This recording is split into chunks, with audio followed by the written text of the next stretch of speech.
अस्सलाम वालेकुम। तव्हांजे हसन निशान इस्लामिक टीवी मां सिफ़ला मूंसां गॾु आहे हाफ़िज़ वकारी ख़ुदा बख़्श मीर मेर ऐं भा नंढिड़ो प्यारो ऐं मुहबती इंसान जेको असांजो हाफ़िज़ क़ुरान वल अहमदुलिल्लाह थी चुको आहे, उहो आहे अब्दुल जब्बार थेम।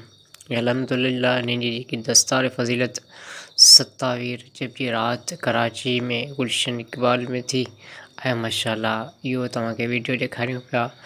भा अब्दुल जब्बार सां जेकी मुलाक़ात में जेके अल्फाज़ थिया उन रिपीटेड मां कंदे तव्हांखे ॿुधाईंदो हलां। अब्दुल जब्बार खां मां पुछियो त तव्हांजी जेकी दस्तार फ़ज़ीलत थी रही आहे तव्हां केतिरा ख़ुशि आहियो, त भा हाफ़िज़ ख़ुदा बख़्श ऐं अब्दुल जब्बार थईम साहब उन जवाबु ॾिनो, असां ॾाढा ख़ुशि आहियूं अल्हम्दुलिल्लाह।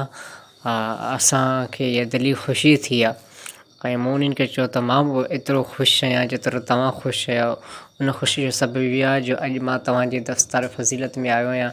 अलाह ताला मूंखे चाहियो आहे इन भलारी महफ़िल में मां शिरकत करण जो मौक़ो मिलियो आहे ऐं ॿियो तव्हां भाइरनि जी जेकी दस्तार फ़ज़ीलत थी रही आहे उन में बि मूंखे इहो मौक़ो मिलियो आहे। तमामु दोस्तनि हाज़िरीन खे जेके ॾिसण वारनि खे मां ॿुधाईंदो हलां त माशाअल्लाह इहो मूं जेको वीडियो रिकॉर्ड कयो उनखे अनक़रीब साल थियण वारो आहे। रजब जे 27 रजब जी राति हुई ऐं अॼु अल्हम्दुलिल्लाह 3 रजब जी राति आहे, यानी अनक़रीब साल में ऐं बाक़ी 25 ॾींहं यानी 26 ॾींहं रहिया आहिनि माशाअल्लाह।